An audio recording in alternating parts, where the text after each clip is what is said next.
नमस्कार आदाब, आप देख रहे हैं द जस्टिस हिंदी। खबर बरेली से है, जहां यूजीसी के नए नियमों के विरोध में सिटी मजिस्ट्रेट अलंकार अग्नोत्री ने अपने पद से इस्तीफा दे दिया है। उनके इस फैसले के बाद शहर में सियासी और सामाजिक हलचल तेज हो गई है। देखते ही देखते कई संगठन उनके समर्थन में सड़क पर उतर आए और सरकार के खिलाफ जमकर नारेबाजी की गई। ब्राह्मण सभा समेत अन्य सामाजिक संगठनों ने यूजीसी के नए नियमों को काला कानून करार देते हुए कहा कि यह सामान्य वर्ग के छात्रों और समाज के खिलाफ है। प्रदर्शन के दौरान यूजीसी हटाओ, देश बचाओ और काला कानून वापस लो जैसे नारे गूंजते रहे। संगठनों का कहना है कि यह इस्तीफा सिर्फ शुरुआत है। अगर सरकार ने नियम वापस नहीं लिए तो बड़े पैमाने पर आंदोलन होगा और कई और अधिकारी भी अपने पद छोड़ सकते हैं। प्रदर्शनकारियों ने आरोप लगाया है कि सामान्य वर्ग के साथ लगातार अन्याय हो रहा है और जनप्रतिनिधि चुप्पी साधे हुए हैं। उनका कहना है कि जब समाज के अधिकारों पर हमला हो रहा है तब नेताओं को कुर्सी छोड़कर जनता के साथ खड़ा होना चाहिए। इस्तीफे के बाद अलंकार अग्नोत्री ने भी सरकार पर गंभीर आरोप लगाए हैं। उन्होंने कहा कि प्रयागराज माघ मेले के दौरान स्वामी अभिमुक्तेश्वरानंद के शिष्यों और बुजुर्ग सन्यासियों के साथ जो व्यवहार हुआ वह बेहद अपमानजनक था। खासतौर पर उनकी शिखा के साथ की गई बदसलूकी ने पूरे समाज को आहत किया है। सिटी मजिस्ट्रेट ने यूजीसी के 13 जनवरी को लागू किए गए नए नियमों पर भी सवाल उठाए। उनका कहना है कि इन नियमों के जरिए सामान्य वर्ग के छात्रों को परेशान किया जा सकता है और फर्जी शिकायतों का रास्ता खोला जा रहा है, जिससे युवाओं का भविष्य खतरे में पड़ सकता है। उन्होंने ब्राह्मण समाज से जुड़े सांसदों और विधायकों पर भी निशाना साधते हुए कहा कि वे समाज के मुद्दों पर चुप रहकर सिर्फ पद और सुविधा बचाने में लगे हैं। अग्नोत्री के मुताबिक यह चुप्पी समाज के लिए अन्याय है। अलंकार अग्नोत्री ने साफ कहा कि उन्होंने इस्तीफा समाज के सम्मान और अधिकारों की रक्षा के लिए दिया है और सभी जनप्रतिनिधियों को भी आगे आकर सरकार पर दबाव बनाना चाहिए ताकि यह नियम वापस लिया जाए। अब सवाल यह है कि क्या सरकार इस बढ़ते विरोध को गंभीरता से लेगी या आंदोलन और तेज होगा। आप इस पूरे मामले पर क्या सोचते हैं? अपनी राय कमेंट में जरूर बताएं। हिंदू बांट रहे हो, सवर्णों को तुम काट रहे हो। हिंदू बांट रहे हो, सवर्णों को तुम काट रहे हो। ये समर्थन देने का परिणाम है योगी जी को और मोदी जी को। हमने पलट करके किसी पार्टी की तरफ नहीं देखा है, तो आज हमारे तन के कपड़े जो है उतर गए।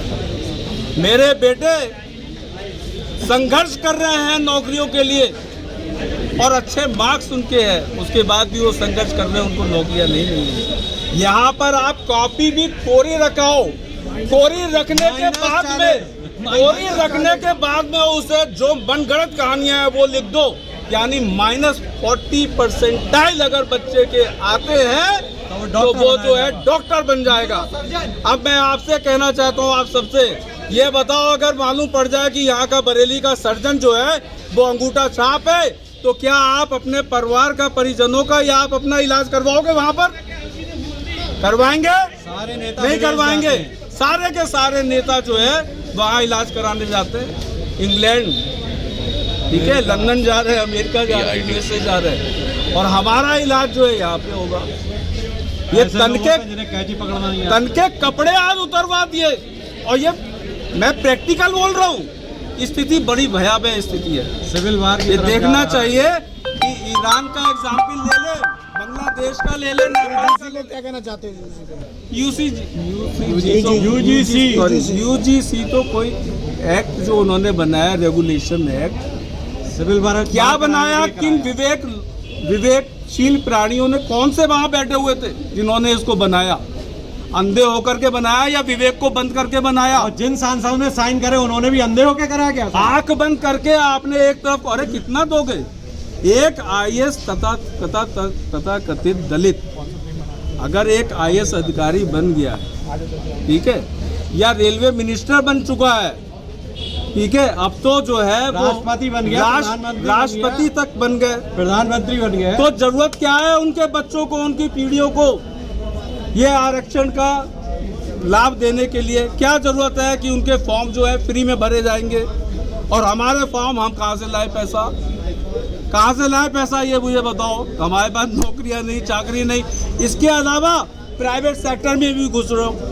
और एक जो पागल सा घूमता रहता है, भारत जोड़ो आंदोलन, लोअर में बाईं तरफ हाथ डाल करके घूमता, भारत को जोड़ लिया है, उस नालायक से पूछो। वो संसद में बेवकूफ़ी भरे क्वेश्चन जवाब करता है, कभी इस पे नहीं बोला। अगर कोई भी छोटा सा कोई कानून बनाना होता है, उस कानून के लिए हाय तौबा हो जाती है। संसद नहीं, वो चाला सब्जी मंडी बना देते हैं। आज कोई नहीं बोल रहा, चुपचाप। क्यों?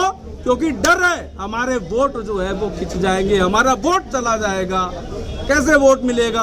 और जो आपका वोटर है सवर्ण समाज, आंख बंद करके मोदी जी को वोट दे रहा है, मैं खुद दे रहा हूं, तो आप उसका परिणाम ये देख रहे हैं। मेरे तन के ऊपर में आज कपड़े नहीं हैं, वास्तविकता यही है।